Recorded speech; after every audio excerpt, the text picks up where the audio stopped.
Now I'd like to introduce our forum speaker today, and we're going to have a presentation by McKinley Melton, who's Associate Professor of English and Africana Studies, and the title of his talk is Contemporary Black Poetry, Performance and Resistance. We're going to be recording today's talk, so just so you guys all know, and if everybody could mute themselves and turn off their cameras, much appreciated. So please join me in welcoming Professor Melton. Hi, so good afternoon, everyone. I want to start, let me get my screen sharing here ready. So I want to start with just a, good afternoon and a thanks to all of you for showing up today. Believe it or not, I have been at Gettysburg since 2012, and this is my first time speaking at the Friday Forum. So I'm excited and also a little anxious. So it's good to see all of the friendly faces and participant names through Zoom. So I also want to start with a special thank you to Associate Provost for Faculty Development and Dean of Social Sciences and Interdisciplinary Programs, Jen Blomquist, for her work these many years in coordinating the Friday Forum series, and also for the support of Suzanne Gakowski and everything that she does to make the series happen. So I'll start with thank yous, and it's good to see everyone, and hopefully folks can see my screen. So my talk for today is Contemporary Black Poetry, Performance and Resistance. And it is, as I often say, some of the most often said words at academic conferences and presentations. My talk today is part of a larger project, right? So one of my favorite courses to teach is a course called Voice and Visibility, African Americans and the Power of Spoken Word. Emerging from a long-held intellectual interest in the African American oral tradition, I initially conceived of this course as an opportunity to challenge students to break down the imagined barriers between themselves and the study of poetry. The goal of the course is twofold. First, to familiarize students with the Black oral tradition, framing the history through a consideration of West African tale tellers, bluesmen, preachers, gospel singers, etc., all of which ultimately leads us to the contemporary consideration of spoken word poetry alongside hip hop lyricism. Secondly, we consider how contemporary Black verbal artists use their lyrics and their poetry to speak to the lived reality of African Americans. Because the course is so focused on engaging contemporary artists alongside creative predecessors, I've organized it thematically rather than chronologically. So we'll engage in a conversation about Black Christianity and biblical interpretation by positioning Paul Laurence Dunbar's Antebellum Sermon alongside Kanye West's Jesus Walks and Chance the Rapper's Blessings. Or we'll discuss representations of Black womanhood by simultaneously addressing Sojourner Truth, Jill Scott, Beyonce, and Mahogany Brown. The course, which I have now been teaching since 2010, remains one of my favorites largely because of the syllabus, with readings that are coordinated from an ever-changing archive of critical essays and creative work consisting of transcribed performances, song lyrics, and published poetry. The arrangement of readings emerged out of necessity, as there is currently no full-length study of the subject of African-American spoken word poetics. And this is an absence in the scholarly landscape that I plan to address with the completion of my current book project, which is titled, working title, Claiming All the World as Our Stage, Contemporary Black Poetry, Performance, and Resistance. My goal in the project, ultimately, is to articulate a clearer understanding of spoken word poetics in an African diasporan context, moving across temporal and geographical boundaries in order to understand the social and political impact of this culturally rooted expressive tradition. Beyond my initial impulse to explore this as part of a fun new course, I believe that spoken word poetry provides particularly fertile ground for an exploration of contemporary Black poetics.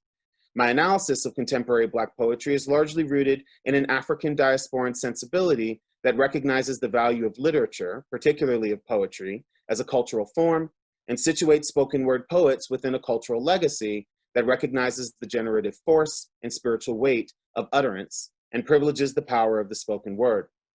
This afternoon, I thought it would be useful to walk you all through the critical framework that guides me so you can get a sense of how it is I'm entering this work. At the heart of my project is a quote that has guided much of my work since my early days as a graduate student. When reading Chinua Achebe's Chi in Igbo Cosmology, I came across this quote that proved essential for my dissertation, which was then focused on the evolution of Black spiritual sensibilities within diasporan literary traditions. Achebe writes, quote, "Since the Igbo people did not construct a rigid and closely argued system of thought to explain the universe and the place of man in it, preferring the metaphor of myth and poetry, anyone seeking an insight into their world must seek it along their own way." This quote proved illuminating for me, and it still does, as I continue my work in Africana literatures, consistently mining the resources of the literary tradition and examining the contemporary metaphor, myth, and poetry that fuels Black expressive traditions. While recognizing the value of the system of thought that now exists in the form of critical scholarship and theoretical examinations of Black diasporan life and culture, the central way of seeking insights into Black worlds, for me, remains through the Black expressive traditions, or as Achebe would frame it, along their own way. The particular importance of spoken word, and the spoken word, within the broader landscape of the myth and the poetry and Black diasporan expressive traditions is highlighted by Jan Hans Jahn in his Muntu, an outline of the new African culture. Jan explains the significance of language in terms of the prominent Dogon cultural concept of Nomo, saying that Nomo is water and the glow of fire and seed and word in one.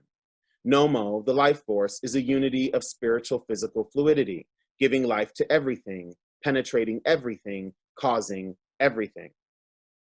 And since man has power over the word, Jan Hans writes, it is he who directs the life force. Through the word, he receives it, shares it with other beings, and so fulfills the meaning of life. Jan concludes that all the activities of men and all the movement in nature rest on the word, on the productive power of the word, which is water and heat and seed and nomo, that is, life force itself. The concept of language power is also clearly articulated by Philip Peake in his essay, The Power of Words in African Verbal Arts. Peake examines the significance of language skill, incorporating a range of African societies into his discussion. While the particularities of each society differ because, as we all know and understand, Africa is not a monolith, but is instead a vast continent of diverse cultures, religions, traditions, and cosmologies, Peake describes speech and sound as being frequently conceived of, quote, frequently conceived of as a tangible entity, which defines individual presence and allows human interaction. Moreover, Peake points out that auditory space is perceived as a physical field, and that, quote, of great significance in daily life for many is the equation of words and actions, the understanding that words, even thoughts, are in themselves actions. Peake also reminds us that, quote, the importance given human speech, the degree to which concern with words permeates all institutions and behavior, is not satisfactorily accounted for by citing the literal communicative aspects alone. Something more is involved. This something more, I argue, is emphatically rooted in the culturally sanctioned investment of power into words that are spoken aloud. Spoken word poetry, of course, is not simply about utterance, but it is also distinguished by an artistic investment in the power of performance, with particular implications for the body within the broader consideration of Black poetics. My analysis of spoken word poets, then, is also rooted in the theoretical framing of scholars such as E. Patrick Johnson, scholar of performance theory, whose articulation of queer studies as a, quote, theory in the flesh proves particularly useful. For those who are unfamiliar with Johnson's articulation of queer, it is a designation for Black and queer subjects that incorporates the intersectional reality of their race, gender identity and expression, as well as their sexuality. In my basis terms, I find it comparable to Alice Walker's womanist framework, which argues for a more inclusive and expansive understanding of feminism by centering the experiences of women of color. As Johnson explains, theories in the flesh conjoin theory and practice through an embodied politics of resistance. And this politics of resistance is manifest in vernacular traditions, such as performance, folklore, literature, and verbal art. As much as I understand and value the intersectional lens being applied with Johnson's use of queer, a term which necessarily complicates queerness by emphasizing the importance of Blackness, I am intentional about building upon Johnson as a foundation for my own work.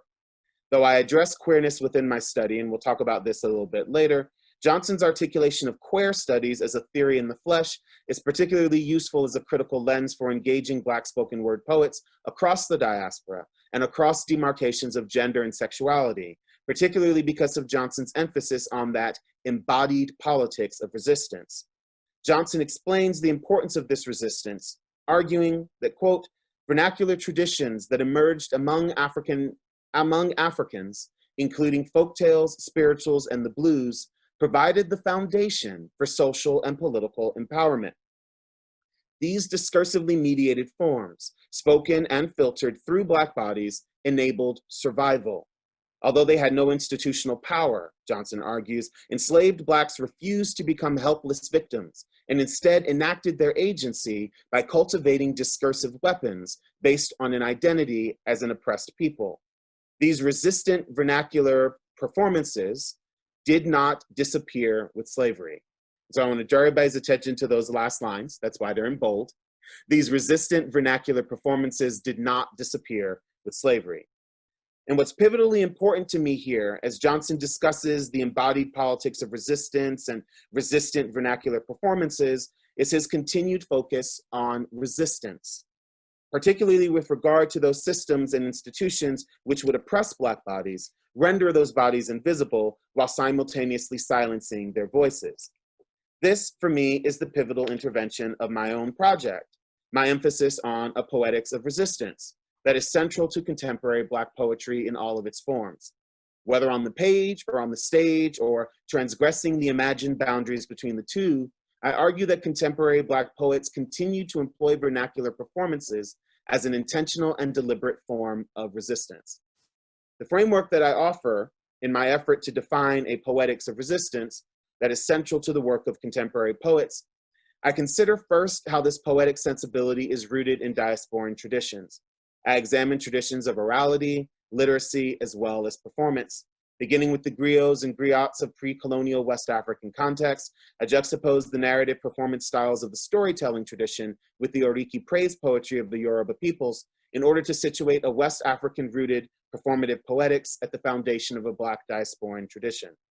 With this West African cultural context as a point of creative origin, I then examine the historical and cultural trajectory that leads to the contemporary moment in spoken word production, exploring an arc that includes expressive traditions emerging out of the worship rituals of African-American and Afro-Caribbean churches, the innovations of African-American blues alongside Afro-Caribbean reggae and calypso, the performance poetries of the international Black arts movement as articulated in American, Caribbean, and European spaces, and the origins of hip hop as a global form of lyrical expression.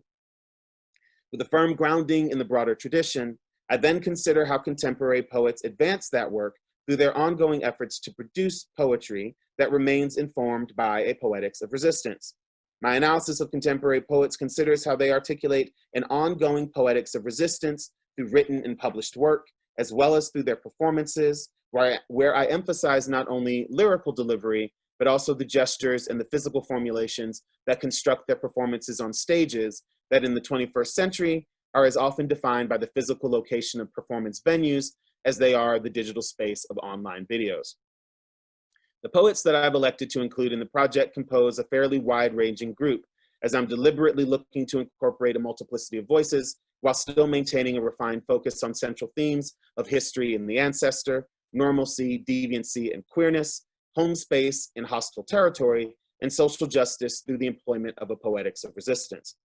I'm also, as I mentioned, intentional about the diasporan focus of the project, as I consider African-American poets alongside Afro-Caribbean voices and Afro-European figures as well. And I'm particularly excited about a discussion of contemporary poets from Chicago, USA, in dialogue with poets from Cape Town, South Africa, and I would happily talk with you all about that part of the project during the Q&A. One of the central poets in the project, Dinez Smith, is a genderqueer artist whose work moves across all of the themes that undergird my consideration of contemporary Black poetry, performance, and resistance. Dinez Smith, who prefers the gender-neutral pronoun they, has published work that has garnered great acclaim. Their 2014 debut collection, Insert Boy, was honored with the Lambda Literary Award for Gay Poetry and the Kate Tufts Discovery Award. Their second collection, Don't Call Us Dead, published in 2017 by Grey Wolf Press, was named a finalist for the National Book Award. However, preceding the publishing success, which many would have considered to render them legitimate, Dinez had been an established poet for years, having won multiple national and regional slam poetry competitions going back to their years as an undergraduate student. Moreover, through personal websites, poetry blogs, and platforms such as Huffington Post, BuzzFeed, and YouTube, Dinez has been building a rich archive of performances through an online presence that extends to at least 2011. Dinez Smith's work is not only central to my project because of their thematic concerns, or even because of the fact that they're just damn good poems, but I'm really drawn to Dinez's work precisely because of the way that they situate themselves across the boundaries of the page and the stage, and because they've spoken quite publicly about this divide and how they see themselves pushing against it in their work. In 2017, in an interview with The Creative Dependent, Smith said, quote, "I think that a poem is a poem, and that's my job," oh, wait, I went too fast. "And that it is my job to make it. That's it. That's the end of it. Everybody should think about the performance of their poems. I don't see that as a spectacular thought to have as a poet. I think poetry has long been an auditory art, and writing poetry strictly for the page is actually the newer idea. The job is to make the poem, and to make it have a life, whether it's on the page or being performed, point blank, period." It's the end of that quote. In a 2015 interview where I spoke with Dinez, we also addressed this in the midst of a wide range of other ideas and issues, and I again found their response to be eliminating. He says, "The difference is that there are different opportunities that are presented to each one. There are things I can show you on a page that I can't show you in performance. There are things I can do in performance that I can't do on a page. And that's it. That's where I stand. I'm writing poetry, and the same poem can feel two different ways depending on if you're reading it or if I'm reading it to you. Completely different, right?" For me, the most important part of our conversation was in Dinez's response to the idea that people keep asking them about the distinction between the page and the stage. "I think the question is phrased wrong." This is Dinez's response to me. "I think people are too stuck on the beginning of the question, where there's actually a question like 5 questions down that I think could actually offer us something useful. So this, the question that's actually 5 questions down, is what I'm hoping to get at with this project once it's completed.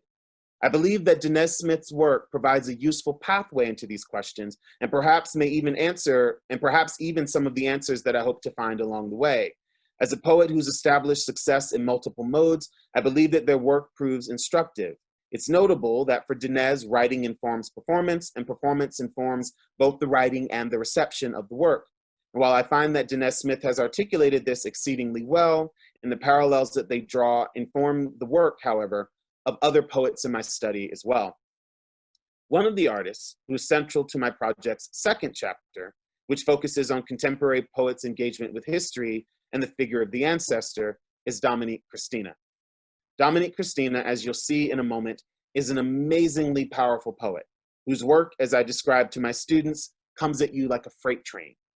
I had the opportunity to bring Dominique to Gettysburg's campus back in 2016, and she actually performed in the attic on the evening of the 2016 presidential election. Before the performance, she spoke with my class and discussed her approach to poetry and her views on her work as a political act, in the vein of her ancestors, particularly her aunt, who was actually a member of the famed Little Rock Nine. One of the poems that she delivered in class, as well as later that evening in the attic, was Karma, which I would describe as a poetic tour de force if ever there was one. And so we're going to take a poetry break now, folks, and invite you to watch with me Dominique Christina's Karma. We become poets in an attempt to tether words to righteousness, our notebooks to social consciousness. Sitting cross-legged and anxious in wingback chairs, we sip lattes to news of regimes, firing American artillery into crowds of folk, their bodies pickled by the sun. They line streets in countries we never think about, and we suck our teeth and ask a thesaurus to become a machete. And as romantic as pacifism is, these days I dream of dictators falling headfirst into karma and forget to be afraid if I could write this shit in fire. I would write this shit in fire. This ain't poetry, it's rage unmuted, a verb, a means, an end. This is my body. This is a sacrifice. This is an offering. This is Sankofa and Amanla, Southside Chicago and Compton, California, Red Hook Projects in Jersey, Roosevelt Projects in Brooklyn. This is severed hands, clubs against flesh, black boots to pregnant bellies. This is sterilizations, inoculations, leg irons and chains, the bit, the noose. This is a war cry. Tell Massa I'm coming back, carrying fire in my knapsack. Tell him I'm Patrice Lumumba, Stephen Biko, Fred Hampton, Fannie Lou Hamer. Tell them they have been born again in me. Tell them I found my mother tongue buried under the rubble of the World Trade Center. Tell them this shit ain't no poem. This is me running naked from sugarcane and cotton fields, having dropped my croaker sack. Tell him he can call me karma. I'm refreshing the bones, a witch, a root worker, a sorceress, a priestess, a gangster. Tell him this is the result of segregation. Tell him this is the result of integration. Tell him I have never been invisible. Tell him he has never been invincible. Tell him I'm gonna melt the barbed wire in steel bars of prison yards. They gonna flow over him like lava. I am returned. I am bloodthirsty. I am fangs and hooks and swollen feet in welfare lines. The gauntlet thrown down, lines drawn in the sand. I am apocryphal. Historical deletions gathering themselves up and into textbooks. I am the niece of exploitation on a rice and pancake box. Come to collect the royalties for Aunt Jemima and Uncle Ben. I am a line of smoke, a rain dance. The tomahawk used to kill the first invader. The streets of Benghazi pocked in prayer beads and shell casings. The juxtaposition of faith and savagery. Tell him I'm African wide hips and American bulimia. Peace symbols affixed onto assault rifles. It is the deepest kind of contradiction. If I could write this shit in fire, I would write this shit in fire. Tell Massa I'm coming back. Howl in the wind, I'm coming back. Burr in your heel, I'm coming back. I'm coming back, Massa. I'm coming back, Massa. I'm coming back.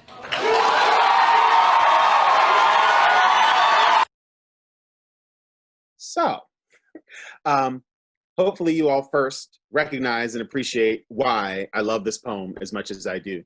But there's a lot to unpack throughout this performance, but our time together is short, so there are just a few things that I want to draw everyone's attention to. First, the opening lines, where Christina announces, "We become poets in an attempt to tether words to righteousness, our notebooks to social consciousness." These lines firmly situate her work within the political poetry tradition that I'm very much interested in exploring throughout the project. Christina demands recognition for this aspect of her work, saying that if she could write these poems in fire, she absolutely would, and declares that this ain't poetry, this is rage unmuted, a verb, a means, and an end. The clarification that her work is a verb, to my mind, echoes the explanation offered by Philip Peake of a cultural tradition in which words are indeed equated with actions. Christina's own rootedness in diasporan sensibilities is echoed throughout the poem as she explores global Blackness with mentions of African wide hips and acts of resistance in South Africa, naming activists like Stephen Biko and Patrice Lumumba. What I find most riveting about the poem, however, are the performative elements in which Christina invests the work. Her emotion-laden delivery and the intensity of her tonal inflections and vocal modulations throughout the poem, in addition to the physical forcefulness of her stance and the deliberately performative power of her facial expressions to render meaning. Beyond the performance, I find myself fascinated by her intentional engagement with history and the ancestral figure that she is quite literally embodying by announcing herself as the niece of exploitation, by declaring herself to be historical deletions written into textbooks, calling herself the tomahawk that killed the first invader, and the escapee who is coming back to exact revenge on Massa as a form of karma. This situates the poem within Christina's larger body of work, where she consistently engages with historical figures such as Mamie and Emmett Till in a series of works that revolve around the 1955 murder of the 14-year-old who became a symbol for the modern civil rights movement, as well as in her 2018 collection, Anarcha Speaks, A History in Poems. The National Poetry Prize-winning collection endeavors to give voice to the enslaved women who, while being denied pain-reducing anesthesia, in addition to the right to consent, underwent multiple gynecological surgeries and procedures in forced service to the curiosities and career of J. Marion Sims, the man who would one day be hailed as the father of modern gynecology.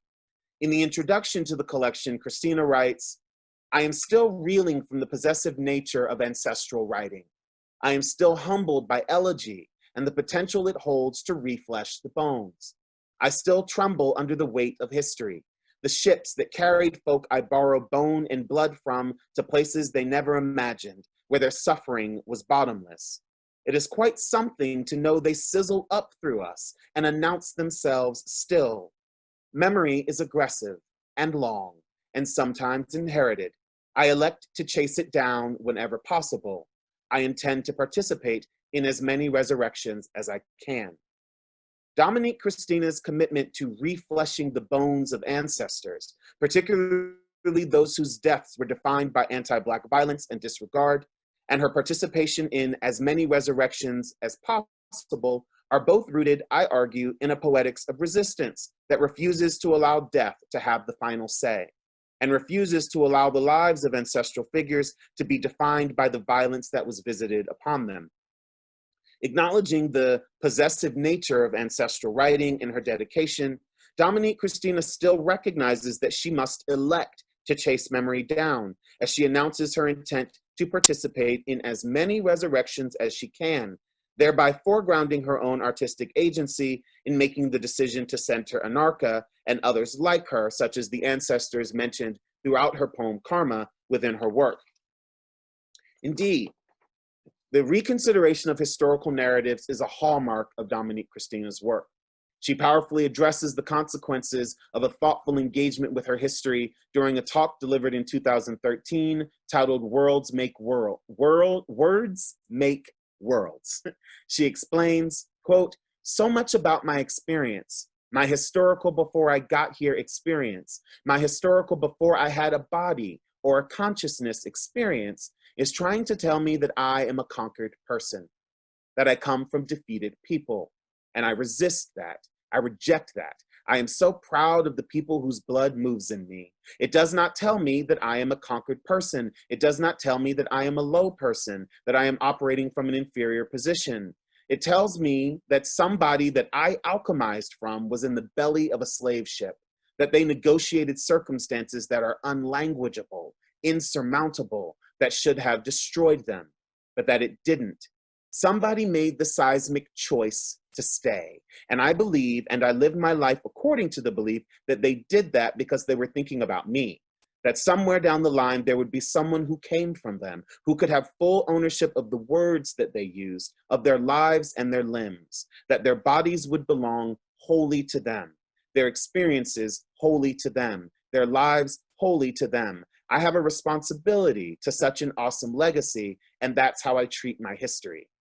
End quote. So I know there was a lot in that quote, but I just kind of want to draw everybody's attention to the ways in which Dominique Christina is talking about having ownership over the body, over your arms, over your limbs, having ownership over your words, having ownership over your consciousness, and the fact that this is an understanding of her history that she approaches and incorporates quite consciously and quite purposefully throughout her work. This idea of those who made the seismic choice to stay, for me, really intentionally links the idea of survival with a form of resistance. And I'll talk about that a little bit more throughout the talk today.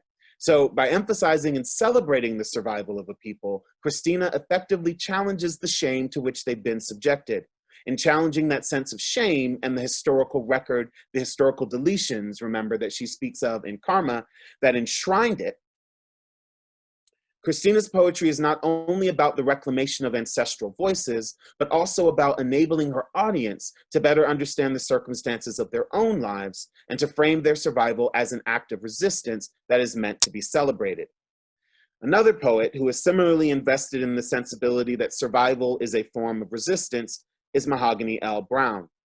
Browne, who I also invited to Gettysburg in 2016, introduces herself as a writer, organizer, and educator. She is currently executive director of Bowery Poetry Club, artistic director of Urban Word NYC, and the poetry coordinator at St. Francis College. In addition to her work in the realm of poetry performance, she has also established a tremendous record of publication, including her recent work, Woke, A Young Poet's Call to Justice. Throughout Browne's career, she remains invested in the political potential of poetry and has dedicated her life to helping others recognize the power of words as well. Within my project, Mahogany features in the closing chapter, which focuses on the political work of hashtag Black Poets Speak Out, which was a viral social media campaign initiated by Mahogany, along with poets Amanda Johnston, Jericho Brown, who some of you all may know as the most recent winner of the Pulitzer Prize in Poetry, the first openly gay Black man to be awarded with the Pulitzer Prize in Poetry, as well as poets John Terry Gadsden and Sharina Rodriguez Sharp. The campaign began in response to the non-indictment of Darren Wilson for the killing of Michael Brown, with an invitation to poets to digitally share themselves reading their own work or the work of Black poets who inspired them, prefaced by the mantra, "I am a Black poet who will not remain silent while this nation murders Black people. I have a right to be angry." The campaign spread through online platforms to include subsequent phases of offline literary protest with community gatherings and readings, as well as letter writing campaigns to elected officials and policymakers. This chapter of my project will focus on a continued and persistent call for justice as a central tenet of Black poetic expression, with an emphasis on the ways in which spoken word is uniquely deployed as a mechanism for resistance as well as redress. One of my favorite poems to teach and discuss by Mahogany is her poem, Working Title. And so we're going to take another poetry break.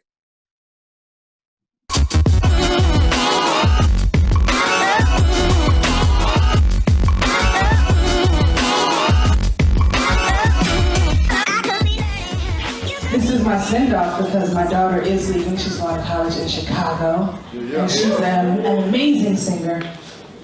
And we're going to do a couple of joints together. Is that all right? Word. I mean, you could say no, but she was going to happen anyway. But I want you to feel like you're a part. So, my name is Mahogany L. Browne. What?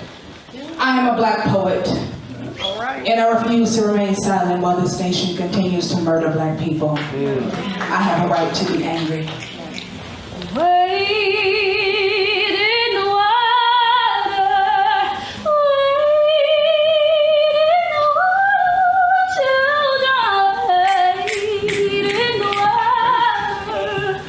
God's gonna trouble the water. Wade in the water. The name of this poem is How to Write a Poem About Ferguson, or How a Black Man Dies and No One Makes a Sound, or Everywhere is Ferguson, or the name of this poem is When the Moonrise Sounds Like Gunshots, or the name of this poem is How to Teach Your Babies to Walk and Not Run, Ever, or How to Teach Your Babies to Carry a Wallet the Size of Their Smile, or the name of this poem is How Not to Smile and Make Yourself a Target, or the name of this poem is How to Write a Poem the Same Size as Emmett Till's lungs, or How to Write a Poem About America's Thirst. Or the name of this poem is Black Blood Will Keep You Thirsty. Or the name of this poem is I'm Still Thirsty, an American Horror Story. Or the name of this poem is How to Write an Escape Route from a Tornado. Or How to Write an Escape Route when the tornado's name is Stop and Frisk. Or How to Walk the Streets without fearing someone will cut your neck open. Or How to Walk into a boardroom without fearing someone will cut your legacy open. Or How to Walk without asking for it. Or How to Walk without asking for it. Or How to Determine what asking for it looks like. Or the name of this poem is How Asking for It Feels Like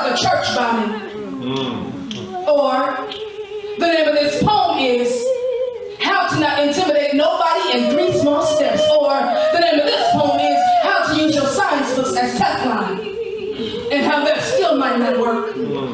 Or the name of this poem is how to write about the one time you held a gun. Or the name of this poem is how to write about the one time you had a gun pointed to your face. Or the name of this poem is how to write about the one time you had a gun pointed to your face. Or the name of this poem is how to write about the one time you had a gun pointed to your face. Or the name of this poem is how to write about the one time you had a gun pointed to your face. Or the name of this poem is how to write a poem from the perspective of a cop's gun, or a cop's taser, or a cop's baton, or a cop's boot. Or the name of this poem is how to write a poem without repeating yourself. Or the name of this poem is, it ain't got no name. It's a series of numbers. The numbers sing fear at night and warn me sweetly. You should be afraid to have a son.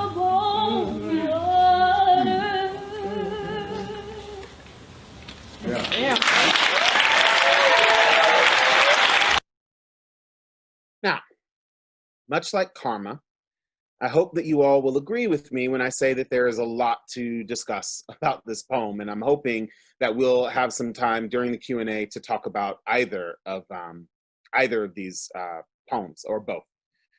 Brown's use of repetition and parallel statement throughout the poem is impressive, as is a performance style that modulates from calm and steady to impassioned and fierce, which incorporates a range of emotion from rage to disdain to fear. What's most significant to me, however, is that the fearful statement with which the poem concludes is not an immobilizing fear, not in the least. As Mahogany outlines the various forces that threaten Black lives, from stop and frisk to a policeman's gun, to church bombings, to boardroom lootings of Black legacies, there is never a point in the poem at which Black life can be deemed fragile. Rather, Black life emerges as a walking, talking, breathing testament to its own durability, as evidenced by its ability to persist against all odds. The outlining of the circumstances that threaten Black existence creates a portrait of Black life that is not fragile, which would suggest an inherent quality to the life itself, something embodied in its own construction that makes it predisposed to destruction. Rather, by highlighting the circumstances of Black life, the conditions in which it must fight for its own survival, Brown constructs a portrait wherein Black life is not fragile, but is instead vulnerable to the conditions that surround it. The fact that Black lives persist and have won the fight to survival more often than not is positioned as a cause for celebration. In doing so, Brown situates her work within a tradition that includes Fannie Lou Hamer's 1964 testimony at the Democratic National Convention, where she testifies to a shocked nation, "Is this America, where our lives be threatened daily?" And also includes Lucille Clifton's poem, "Won't You Celebrate With Me," which invites its audience to consider, won't you celebrate with me, that every day something has tried to kill me and failed. The testimony of Brown's poem is a testimony of survival, supported as it is by the soundtrack of Wade in the Water, sung beautifully by her daughter, Amari Timms, who's a little bit off camera. You can't see her, but that's her daughter, who's an amazing vocalist singing off camera. Wade in the Water is a spiritual that famously served as guidance for enslaved people who self-liberated through escape, offering the sage advice to make your way to freedom by washing away the scent that would lead bloodthirsty hounds to your location. The song and the poem operate as blueprints toward freedom, literal pathways towards survival, and paint that survival as the ultimate act of resistance against all the forces that seek to diminish, constrain, and eventually annihilate Black lives. While these poems are two very different poems and offer only two examples, I'm hopeful that this has provided some indication for you all of the work that I'm aiming to complete with this project and the many questions that I explore in the larger work as I seek to understand and articulate how spoken word poetics, situated within and emerging from African diasporan cultural traditions, function as an expressive form of resistance for artists and audiences alike. This project for me represents the culmination of a years-long commitment to the exploration of Black diasporan oral culture, performance, and poetics. What began as a pedagogical exercise has evolved into a multifaceted research project with, I hope and believe, the potential to contribute to critical discourses on Black literary, cultural, and performance studies, and to the development of the scholarly inquiry into a woefully understudied field. Claiming all the world is our stage, contemporary Black poetry, performance, and resistance is poised, I hope, to advance the necessary work of articulating a clear understanding of a poetics of resistance, foregrounding the value of voice and visibility for generations of poets, performers, and the scholars who seek to understand the way that spoken word has shaped the world. Thank you. I believe I stayed within my time. You did a great. You did a great job. So we have plenty of time for Q&A. So please, if you have questions for McKinley, feel free to unmute yourself and show your face. Look forward to hearing from you guys.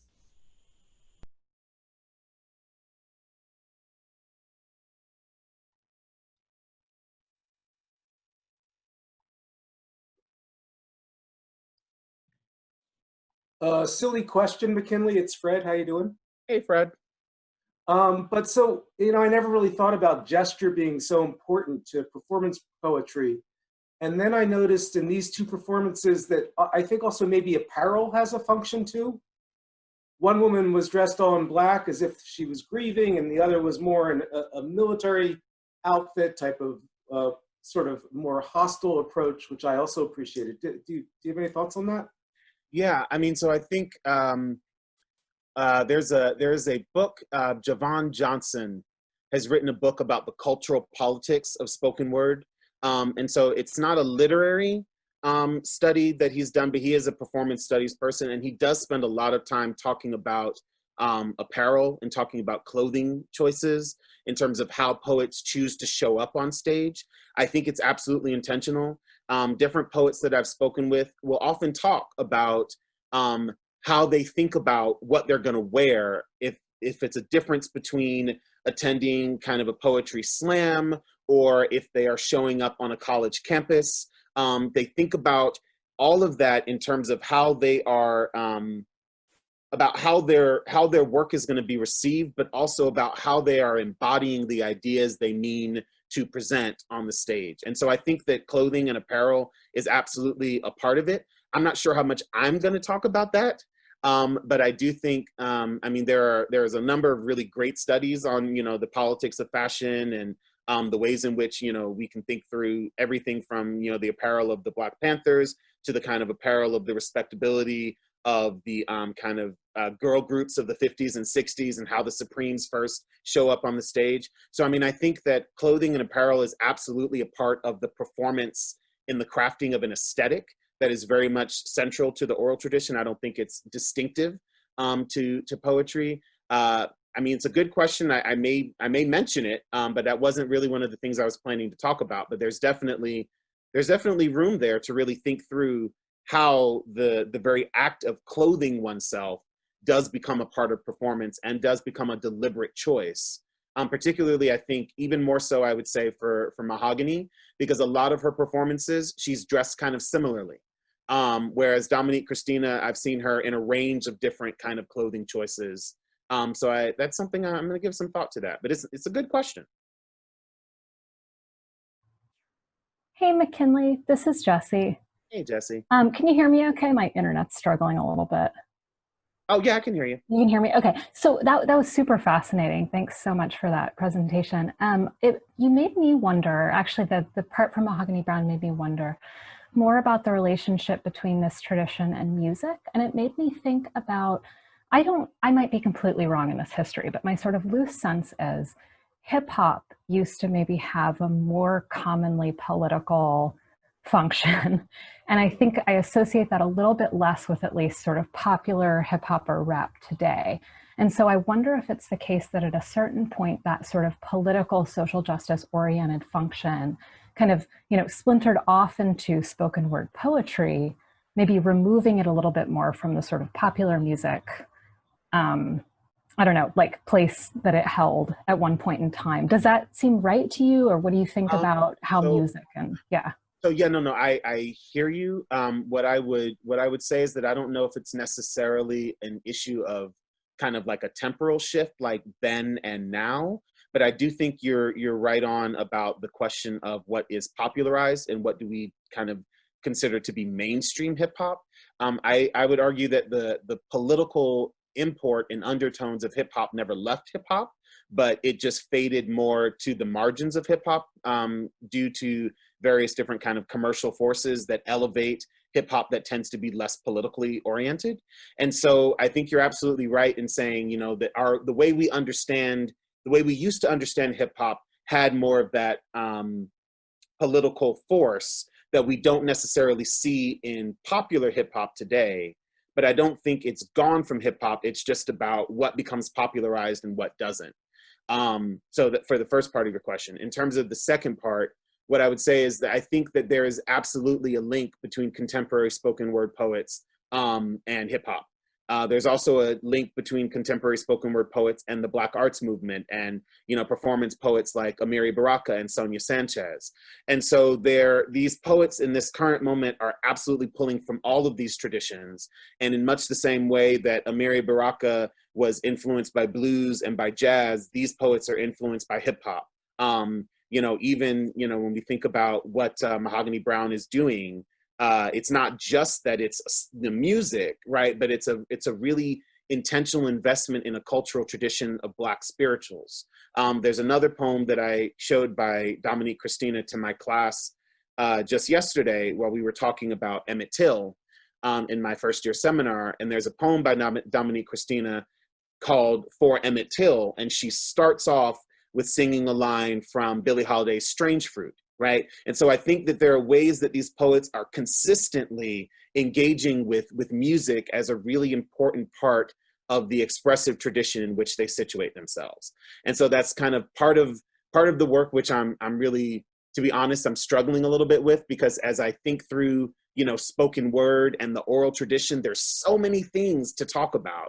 And I'm trying to keep myself contained and somewhat constrained. But I mean, the effort and the impulse of music throughout this tradition is absolutely central, going all the way back to the griots in, you know, kind of West African contexts. I hope I've answered your question. Yeah, definitely. Thank you. Super interesting.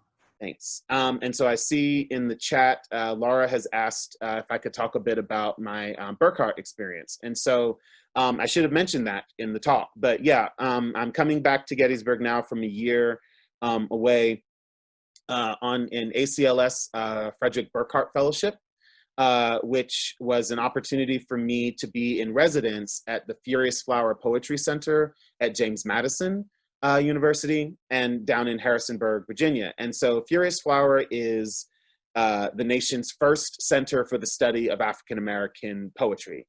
As far as I know, there are only two, academic center. There is Furious Flower, and then there's also University of Pittsburgh has the Center for Poetics, which I think has only been around for about 3 or 4 years. And so Furious Flower just turned 25. They were founded in 1994, so they're now going on their 26th year of existence. And they are a center that kind of emerged out of a series of poetry festivals that were started to honor Gwendolyn Brooks. The name Furious Flower comes from a poem, a line of Gwendolyn Brooks' poetry from the Second Sermon on the Warpland, where she talks about time bursting forth like furious flower. And so the center itself was an amazing experience. I literally just kind of worked. I read and I wrote, and I participated in some of the programming. They host a variety of speakers that come throughout the year. They host a number of different large-scale activities. They do summer camp. They do kind of children's creativity camps. My project was unfortunately waylaid there by coronavirus, as many things were, but I was basically working with them to coordinate their collegiate summit that they have every 2 years in the spring. And the theme for the collegiate summit was going to be power, presence, and performance. But, you know, as many things were waylaid by COVID, so too was that. And so we had actually coordinated a few different poets who were going to be coming to James Madison, and we're going to be working with undergraduate students coming from, you know, all over. So the good news is that, you know, even though it didn't happen, you know, once it happens again, now I'm here at Gettysburg, I'll be able to maybe bring some of my own students down to James Madison So that could work well, but yeah. Largely it was just about time and opportunity. They have an amazing archive from their various different festivals where they have invited so many poets to come to Harrisonburg, and there have been readings and scholarly presentations. And so I had access to poets, to interviews, to different archival materials, but primarily it was about having the space and opportunity to work out of the Furious Flower Center for the year.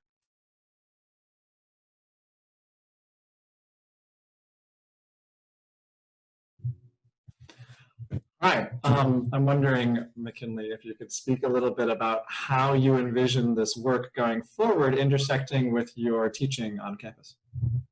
Right. So it's absolutely going to always be tied to my voice and visibility class. Like I said, at the very beginning, a big part of how I kind of came to this was that I have pulled together this PDF collection of readings that constantly changes, and I swap things out. And I love the syllabus and I've enjoyed, teaching it, but I often feel like this is just so much labor pulling all these pieces together because there's no book that does this work already. And I was like, well, I guess I could write that book. And so that's partially how I kind of came to the project, but so that part is always going to be there. I'm also teaching a new course in the spring for our senior capstone seminar program, where we are, the course is going to be Poetic Justice, Contemporary African-American Poetry. And so we're going to be looking again at questions about how these poets are moving across the page and the stage. And I'm really looking forward to guiding students through their senior capstone research projects as we talk through these things in the spring. And, as I mentioned, I showed a Dominique Christina poem yesterday. I pretty much find ways to bring poems into all of my classes. This was my FYS on Black superheroes, and we were talking about Emmett Till as a martyr. And so, as we are getting ready to move into John Lewis's graphic novel March, I was like, well, we're going to talk a little bit about, Emmett Till, and here's a poem.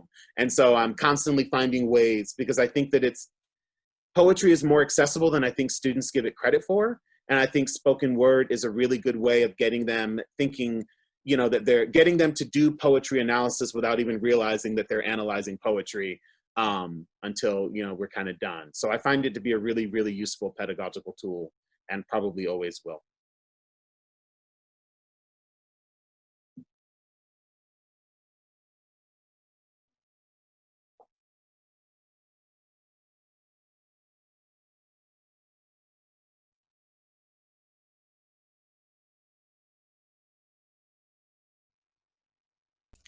I think Austin has his hand raised. Austin, you can just I'm sorry. ask your, you can, no, I saw the hand raising down there. You can just ask your question, Austin.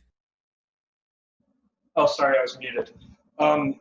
McKinley, I was just wondering, like, for somebody who wants to get more exposure to Black poetry and the live performance element, maybe both online. I do a lot of my reading through audiobooks while I'm painting in the studio. And so I was just wondering if you have like the best gems for that for me to start getting more into this. And then also, since it is so performative as well, if there are like events or resources, establishments in the area, in the greater vicinity, like Baltimore or DC, or places where could go to see live performances or something like that. Yeah. So, I mean, right now, I don't know what's happening in terms of performances because of COVID and everything everything that has done to disrupt. But there are definitely venues in DC and Baltimore. I've been to a few of them. I would also really recommend checking out like YouTube. YouTube has been a tremendous resource. The Button Poetry channel does a poem. They committed to uploading a different poem every day. And so there's just a treasure trove there. There's also a YouTube channel called Slam Find that has a tremendous collection. Podcasts are also a space that a lot of these poets have been moving in. Dinez Smith and Franny Choi have a poetry podcast, I think that's run through poetry.org. There are also a number of these poets, if you're really interested in the kind of, something to listen to, that have Spotify podcasts available. So one of the things that I was kind of telling a student just yesterday is that what COVID has done, I mean, and disrupting a lot of travel and disrupting the ability of large groups to gather, is that it's also shifted a lot of this work online.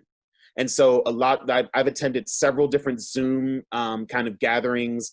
The Schomburg in Harlem did an amazing event just last week, celebrating 400 years of, 250 years of African-American poetry, going all the way back to the publication of Phyllis Wheatley. And it's an amazing video that's available on the Schomburg website. So many organizations have done this work now in the digital sphere because of the limitations placed on the physical one. And so, you know, it's really, there's just so many great things out there that I would say even 6 months ago weren't. So yeah, I hope that gave you a couple of places to check out. Thank you so much.